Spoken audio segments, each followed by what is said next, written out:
知你。我結婚嘅時候咪結婚咯。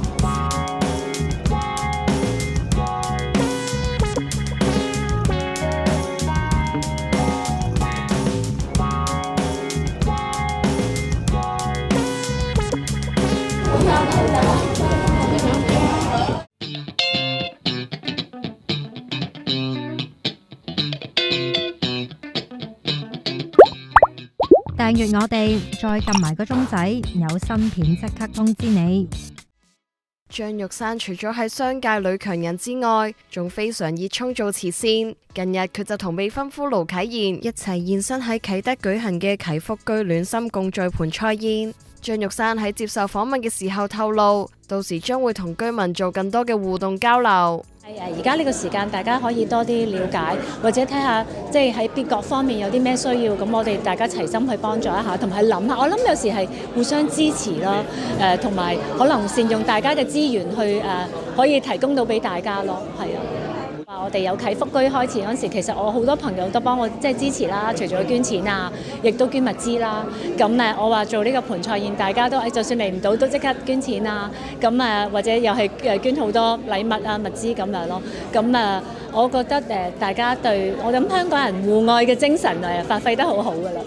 上年宣布已經應承富商男友盧啟賢求婚嘅佢，被問到會唔會喺今年內完婚嘅時候，佢就回應：睇翻個節奏啦，有好消息再講，雖然好老土，不過都係只可以咁講，係啊。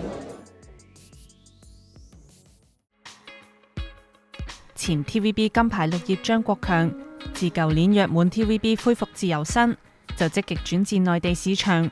除咗拍戲、商演同帶貨之外，佢更加迎合內地網民嘅口味，進駐抖音同小紅書，轉型成為 KOL， 透過分享多年嘅拍戲點滴同生活日常，成功吸引咗眾多粉絲。日前佢拍片講到自己中意坐巴士，因為可以欣賞沿途嘅風景。拍片嘅助手指有人想讓座俾佢，張國強就表示唔使讓，肉眼都能夠睇得出佢嘅身體狀況極好，要企一程車絕對冇問題。其實佢身體好，全因為佢平時鍛煉有功。佢曾經分享自己平時鍛煉身體嘅片段，喺公園裏面進行一連串高強度嘅訓練，包括踏街運動、兔仔跳、高抬腿等動作。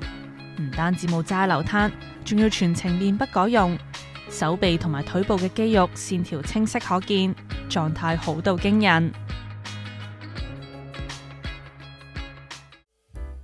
現年36歲嘅王晶愛女黃海津入行20年，先後效力亞視同埋無線，憑住《愛回家之開心速遞》入面蔡玉搞一個成功入屋。黃海津喺2023年宣布結束同無線長達8年嘅賓主關係，而家除咗同爸爸王晶主持 YouTube 節目之外，亦都積極經營社交平台，轉型做 KOL。近日佢拍片分享過年應對親戚問題嘅影片，教大家根據有利是同埋冇利是轉換態度。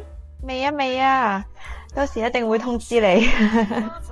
我結婚嘅時候咪結婚咯，順其自然啦，都有計劃嘅。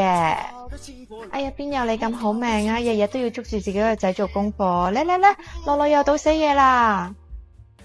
黃海津嘅生動表情配合，更顯得內容真實搞鬼。不過有網民注意到佢嘅容貌進化，昔日嘅包包面變尖咗，蘋果肌飽滿，五官變得立體精緻，鼻翼收窄，望落去同吳若希有幾分相似。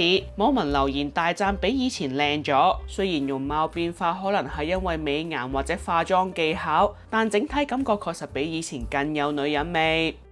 黃海津出身電影世家，爸爸王晶同埋已故爺爺王天林都係香港電影界著名導演。佢喺2007年參演佢爸爸出品嘅電影《七擒七縱七色狼》之後入行。其實黃海津入行到而家一直拒絕靠父蔭。不過佢曾經喺訪問入面坦言，外面好多人都以為爸爸王晶會為佢安排好工作，所以根本冇人揾佢演戲。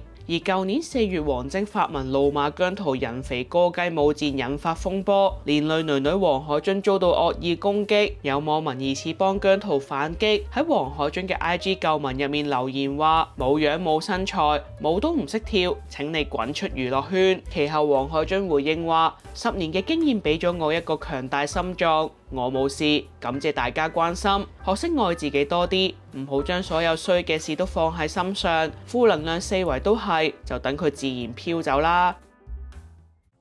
大家乘搭港鐵要小心，根據港鐵附例，部分行為可能觸犯法例而要罰款。最近有港女喺社交平台發文，話自己因為講粗言穢語被港鐵職員開出罰單，仲警告如果再犯可能會被罰款5000蚊。呢篇貼文一出，立即引起網民熱烈討論。有網民話啲人講粗口咁多年，都係第一次見到真係俾人罰。亦有人搞笑問你講咗啲咩粗口咁無敵，但都有網民覺得有講過就應該俾錢，仲提醒大家唔止港鐵，其他公共交通工具都適用。根據香港鐵路附例第 28H 條，粗言穢語，任何人不得在鐵路處所使用威脅性、粗穢、淫褻或使人反感言語，違者最高可被罰款港幣5000蚊。所以大家搭港鐵嗰陣都要特別留意，忍一忍口，避免中招。蘇玉華同埋潘燦良由相識相愛去到而家已經超過30年，絕對係圈中嘅模範夫妻。兩人喺2023年用咗108日環繞地球一圈，當時兩人已經玩得好盡興，一早約定咗要沿住南半球再次環繞地球1周。行程入面其中一個高潮位就係蘇玉華生日當日，兩人身處充滿神秘色彩嘅復活節島。當日天公造美，有橙紅色嘅日落作伴，慶祝正日生日。蘇玉華都忍唔住出 post 感謝，個天都賀我，多謝晒。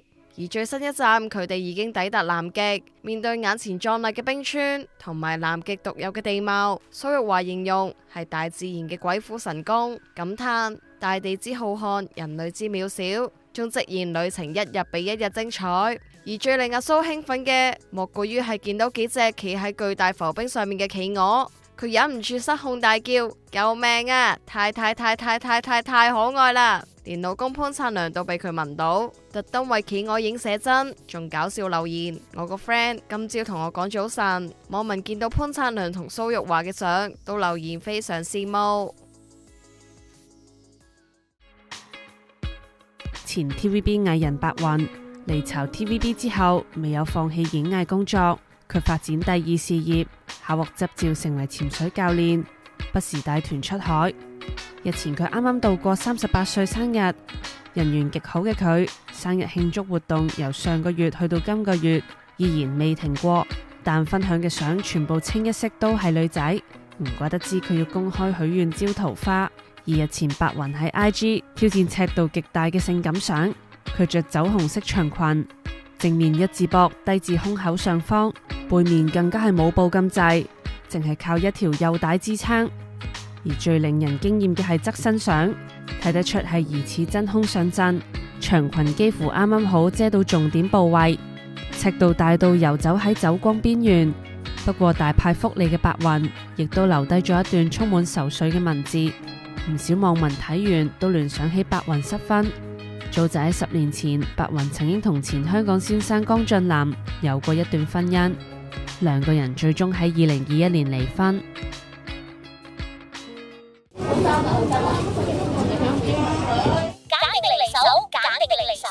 超市買水果當然可以揀，但買香蕉都要逐隻撳、逐隻鏈，就真係有啲過分。最近有網民喺社交平台投訴，話喺連鎖超市見到一位白髮婆婆喺水果貨架前，喺唔同梳香蕉入面揀最好嗰隻，之後擺低再下一梳。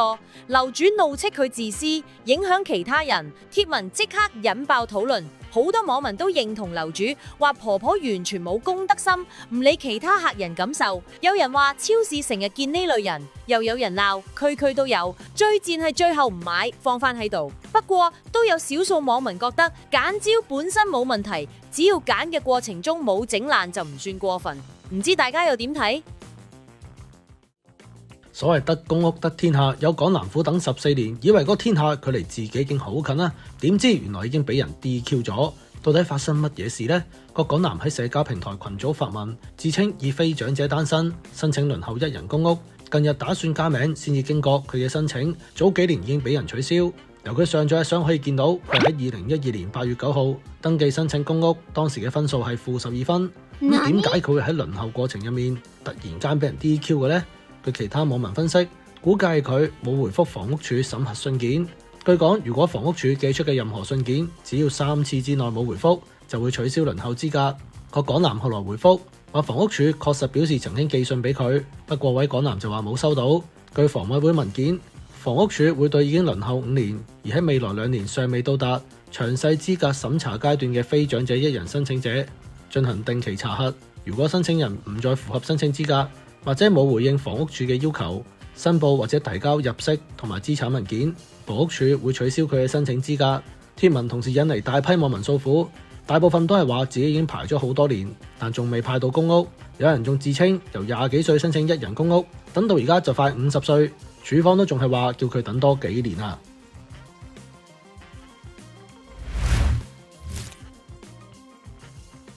提提大家，香港01號食玩飛頻道有好多深圳酒店住宿介紹，最重要係有 Trip.com 嘅獨家優惠碼，無論係訂深圳定係日本嘅酒店，都可以慳成5%。連結咧放咗喺資訊欄，精打細算嘅你唔好錯過啦。